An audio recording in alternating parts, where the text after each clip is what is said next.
I'm Romain Gavras in French. This is the crew of Sacrifice, and it's a delicious movie. The premise of the film is it's set in a big charity gala, and a group of really interesting warriors come and take the place hostage.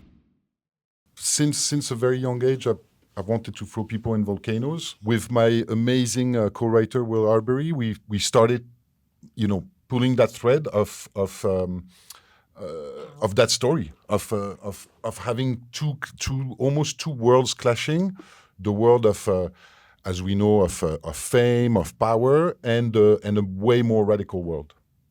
And it's kind of like pulling that thread of where does it go, And we wanted to tell it through a very fun and propulsive manner, and then really go deeper into almost like an acid trip that goes somewhere that we won't reveal. I play a wonderful lady named Joan who has a great weight on her, and it is the weight of destiny. She really feels that it is her mission in life to save the world, and nobody wants to help her do that, so she has a lot on her plate. And I loved spending time with her. She was so much fun, and she has a very interesting relationship with Chris's character, Mike. And yeah, she's just great.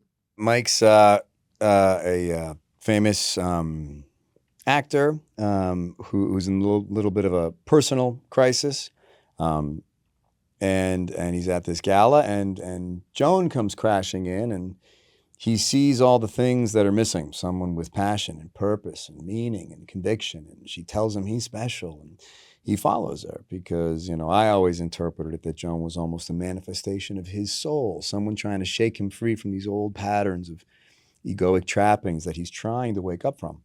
And then that's kind of his journey of trying to surrender. Okay, so if the dynamic of the movie is like the fanaticism of the desperates versus the cynicism of the elite, I am the elite. So I'm very cynical, I'm very practical, and I see their beliefs as kumbaya rituals, I say in the lines.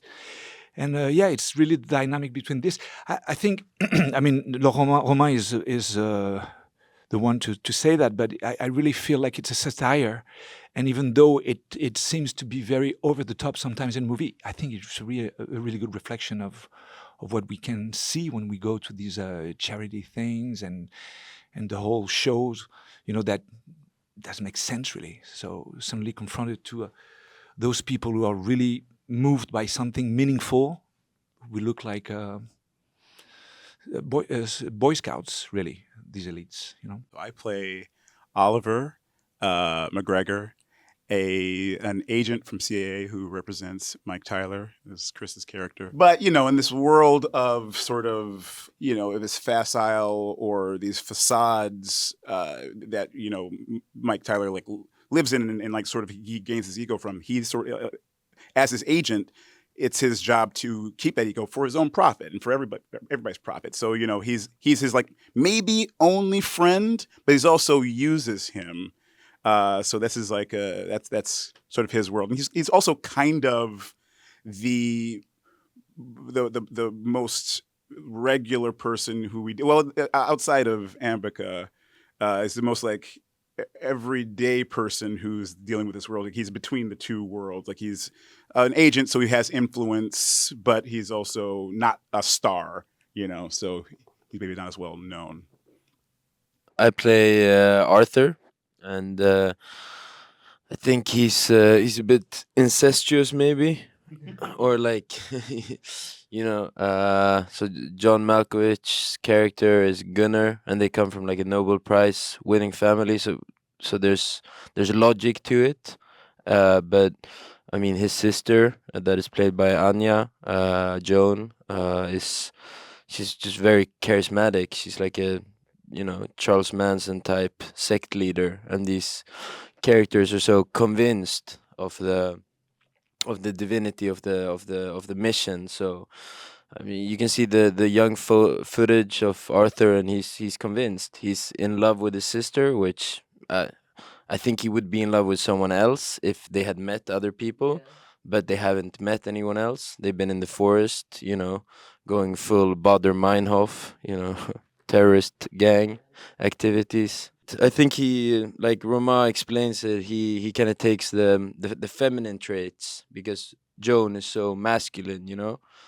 She's boss dog, she's top dog, and Louise, the little sister, is, you know, completely cold and shut off. There's no empathy. She's a real psychopath. So I think Arthur, I imagine them having campfires, and, you know, and he has to portray like the poetic side and femininity, and, you know, putting makeup on, like trying to make everyone laugh and trying to bring a little bit of joy in it, because he's the heart of the three siblings. What I love about the two of them, and I said this to Chris from the beginning, is it reminds me of like a kindergarten friendship. It feels like two people that like met in the playground, and maybe you looked a little lost and Joan literally grabbed your hand and was like, "We're gonna do this." And you're like, "That sounds great.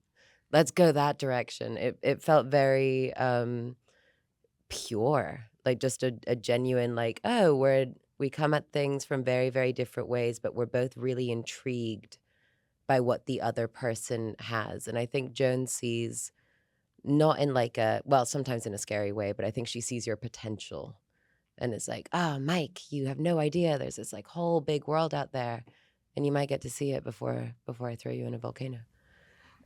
Yeah, it's well said. I mean, like I said earlier, I always personally just saw it as Joan representing like this antagonist that kind of is a manifestation of the protagonist's higher self, someone trying to guide him out of his darkness, someone that's going to say to him, "There's more.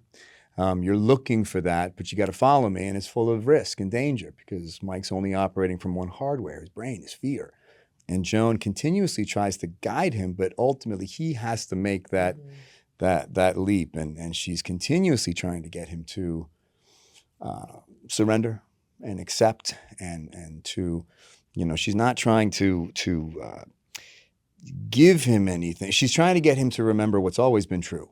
That this, you know, this self that we fiercely defend is actually an illusion, and underneath it, there's just an ocean of awareness and this peace that Mike is desperately looking for, because he's trapped in this egoic cycle that most of us are. And that's why, in my mind, the volcano doesn't represent death; it represents the death of illusion. And she's the one trying to guide him, and he doesn't know why, but he follows her because it's right. It's not trying to change you, it's trying to uncover. It's trying to reveal. Yeah. Well, that's it for the questions. Thank you so much for doing Thank this. you. Thank you. Thank you.